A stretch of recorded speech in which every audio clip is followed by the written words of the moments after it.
In this calming and stress-free tutorial, you'll discover the secrets how to easily create your very own stunning and flawless thumbtack dragon eggs using nail polish.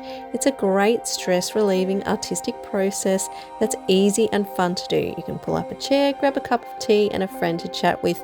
I'm Mel from Two Feathers Gallery, and you can use this tutorial as a template to create all kinds of beautiful and high-end dragon eggs with a variety of nail polishes and effects like holographic glitter, color shift, or just anything you have lying around at home. Thank you to Picture Polish for kindly donating Mossy for this video. You can achieve a professional and expensive finish on a tight budget and an egg I promise you'll be proud to display. Firstly, you'll need something to stick your thumbtacks into. So I use a piece of cardboard, and they're a lot easier to get at if you pop them into a little bowl and just stick your pins in and leave a little bit of clearance so that they're not pushed all the way down. And that's so that the nail polish doesn't get them stuck to the cardboard. And sometimes you may want to apply the nail polish all the way around the edge as well, which I do highly recommend that you do. And so just pop all of those pins in.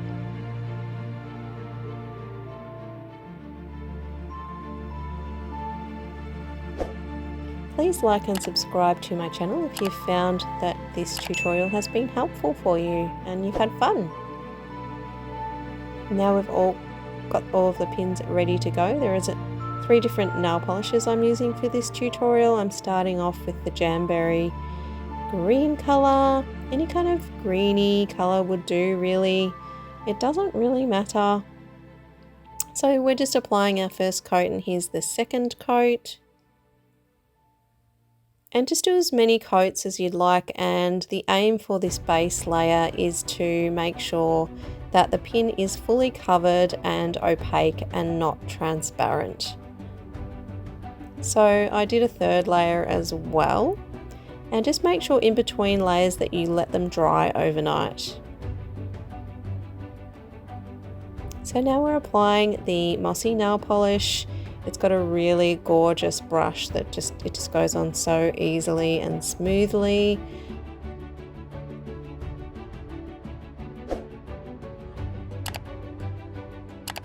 Anyway, I only ended up applying 1 layer of this. I really wish I had have applied 2, like I'm showing you on this pin here.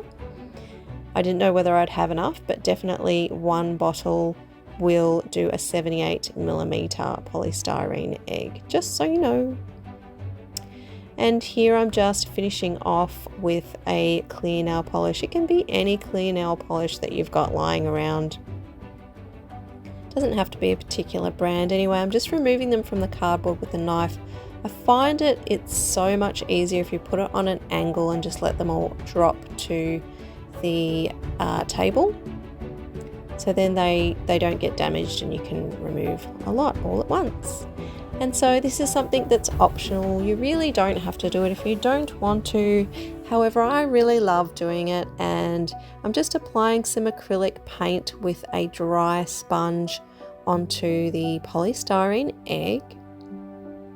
And the reason why I do this is so that none of the white polystyrene shows. You can get tiny little peaks of the white underneath the pins, and if you apply this paint, it just ensures that you can't see any white at all and just really gives you a flawless finish. So I ended up doing 4 layers of this, and it's only because this particular paint was very transparent. You could always start with a more opaque paint and then put the phthalo green. You can see I used a phthalo green over the top of that. And generally a paint that's a few shades darker than the color of your pins is great, so it looks like the shadow of the pins, and it's all disguised and no one can see. It's very secret. So yeah, just pop a dot in the middle there, eyeball it and stick in your first pin. And yeah, just a little note that if you wanted to really see how to construct this and it really broken down to every tiny little step and way of how you can actually do this, then please watch my other video on non-toxic thumbtack dragon eggs for kids. I'll put a link probably on the top right hand corner for you to press and find out about that. So I'm just making a little flower around that first pin, and then this is the second row. You can see that I probably needed that second layer of the mossy nail polish because you can see some of the green showing through, and I wish I kind of had painted, taken just a tiny little bit more time and painted the nail polish around the edges of the pins a bit more. So it just depends how you'd like your egg to be. Sometimes that looks really nice, having the contrast of the gold or the silver of the pin against the nail polish.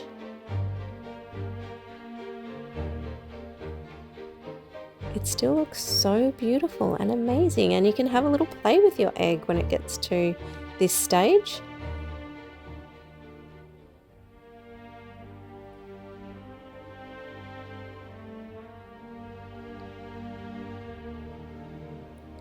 So you can twist and turn your pins around as you need to and reposition them if there's little gaps that aren't working for whatever reason, so that they fit in nice and neatly.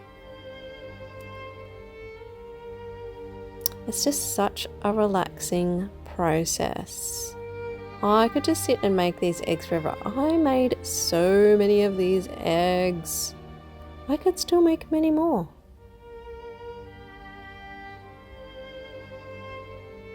Looks so cool from the bottom. And if you start from the bottom, it will sit a lot better. So you don't really need a stand, which is cool, which is why I work from the bottom. Here are some other pins, and you could mix different pins in with the nail polish that you use. So don't have to stick with just the one color. And a really, really good rule of thumb is to have a really good opaque base to your pins, and then use more transparent colors and glitters and stuff as you come to the end of all the different layers you're building up on your pins. So you might end up with 4 or 5 layers on each pin. Just depends kind of what effect you're going for, how patient you are, how you'd like it to look, and it's always great just to end with a clear coat as well to protect them.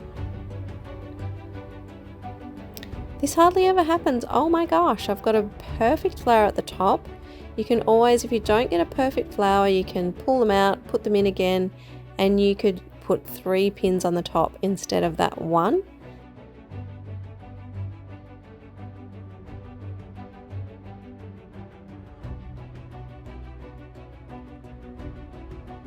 Make sure that you stick in that last pin with something that is very, very strong, like one of the things you see here. And I would use the super glue personally, and here it is, our finished product. And you can see there's no white spots. Thank you so much for watching, guys. Please click on one of the links at the end if you'd like to learn how to make more eggs and get all of the lowdown and the secrets on them.